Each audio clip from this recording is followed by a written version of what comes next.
Good morning, ma'am. Udah kuire. Vlog namdaba mo kuire. Kui ba habdi hapta phagraba. Numit kuigre ne. Nahandagi thabak chinbagi sum namba su phangdre. Aduga ngarang di ko ngarang di nong kanna tabado phajana thingnai ngarang di chamber chatpane ba ko. Nungdi nuai chaksa to ga dugi timing duda. Aduga khongjom yobagi hentoga wangjing di yodringai marak sida ko. Kanna takarappaneba duga len tarappaneba adai khamaga lei duga ne gari se khambra khamaga leiba gari se nushi check force se kanbai changdane dag nik e haba pai gi doga manjane adugi clips to aisna hapam ge ko ngarang pakhet pado len taraga si kholi dagi len chau tabna mi yum ken to ko pau dum ta mi ki bdo ngarang tarai len dubudi sumuk ti chaw ko aduga haidi yam kanna ma mi pau daga mi hekta kan to adugi level makpudi oide dos pakhat pado dum ta se duk makhon du khongbra gari hi mathak tu adagi yum ai thong yum hai jo mungzen leibado gari hi mungzen do aduga do kai do ma jani tak pakhat pado ai ga che puspa ga ne ba ko khoi che puspa ibani do ibani hai nei ne pa ga pare pai ga di lobuk ta do ni nei ibani do ngarang di fazana keno kigre he adagi akhoi ama keno do rain guard hapado nakanda aduga do oi thangbagi di pura phakre aduga maning thangbagi oi thangbagi maning thangbagi duna machet kai gre do akhoi dat natte atai gai thorok pasum o zo moi gi su du loin tek nei yam thina kal ngarang gi do do side toraga leire last budi keno tore Ma'am, nong kukanji yo kan mandana I khami ni akhui gari ga se dar nik hai ba hummaga puge tawe to nik is Labuk mo yai dara ta ibani sidagi pai ri ko labuk tane ta dui je gari se nik hai ba force yam kalle ki bam yaw sale Thobal chatpani ba ko Thobal yauda khangde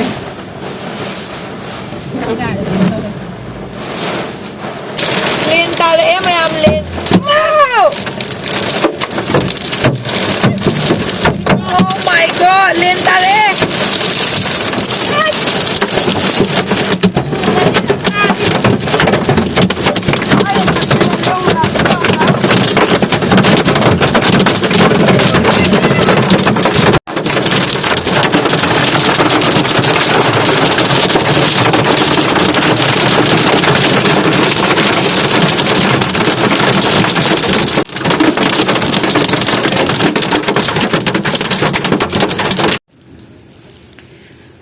Heish, mayam yengo tu.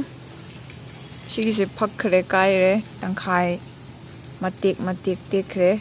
Sigi na pura pakpigre.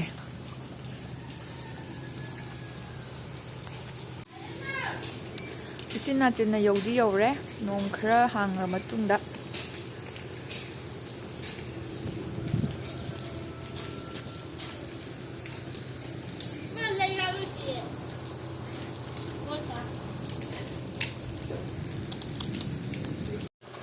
Hello.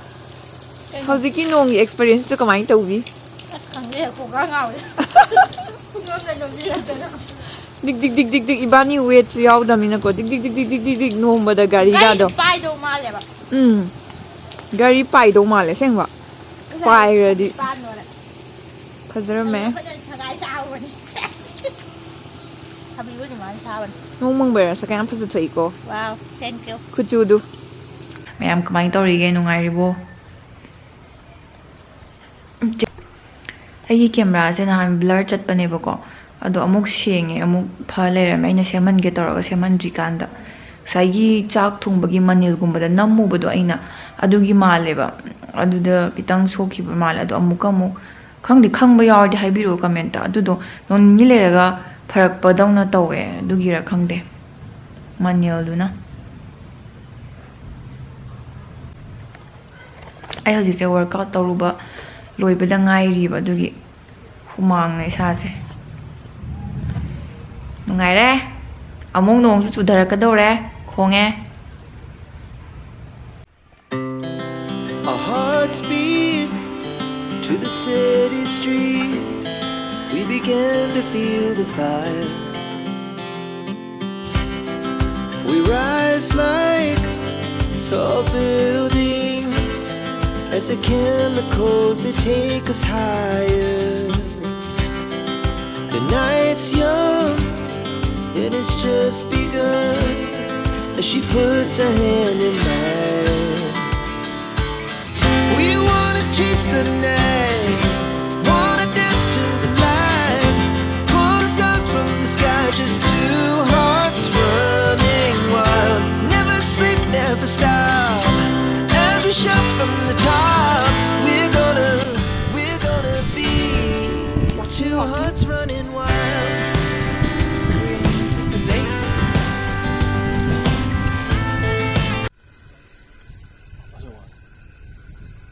Tandan pare tandan.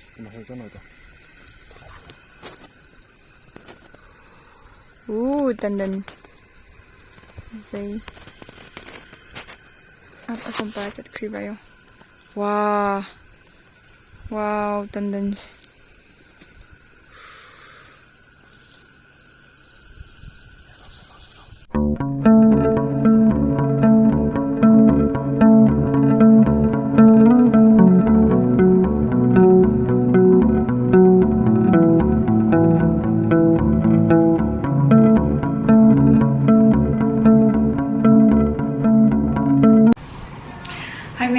Udah kuire. Nah, nami kya ni matung nong nami se. Ngasi di ko. Ayam harawe kay na matanda. Second kallu ye tu ne. Ay second hand kallu jam pam je ko. Kuma di am pam de. Ay di second hand yi po jam pam me am khalle. Tu na am harawe phi purit khara le re. Me am du yi hold tower si ko. Ahanbada ko mayam ay sudri ko na surage t-shirt ama tengreng green da t-shirt laite simalore adum jeans ka kaiga par so dum phajani ko mathang sina cardigan gumma ne khambra dum sida dum nit na so dum pakna rani to dum phajai ko dum chammaga tagi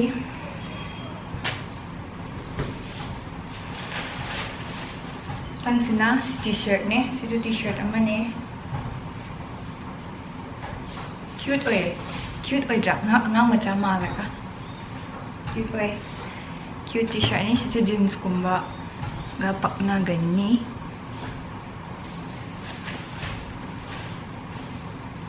dagi mathang sisu cardigan sina khra pare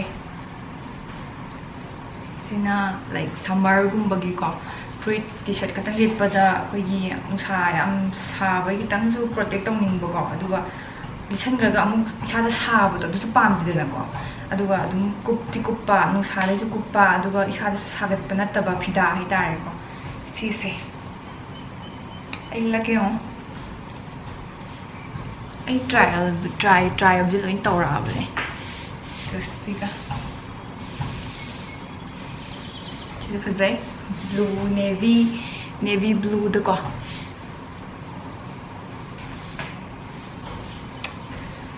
next ang red ki ay shirt na wa amale mani mangre nasi adugi red ang magalor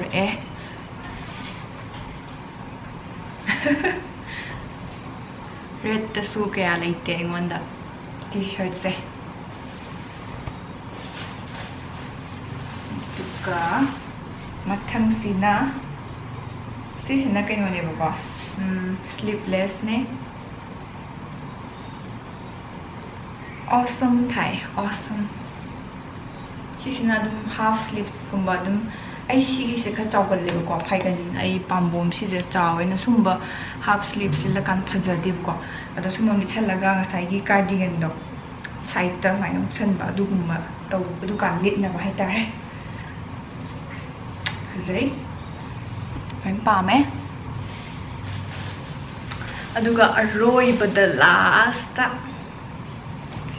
sizu cardigan ne and black color da sina amas sana sina mo si yawe ito sina mo si tenbi ne ko to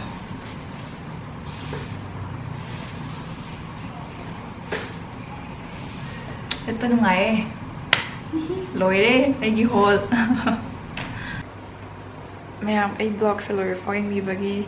Thank you so much for yung takachari aduga ano word di subscribe to ko bigano la nung ay di like toro mo aduga dom gi favorite pama fruit karamano machu karamano ay na hozi utki bududa do hai bira mo comment section da comment to ko bigano mathang video dong thengarasi ngasi di slide lo sinjarage bye bye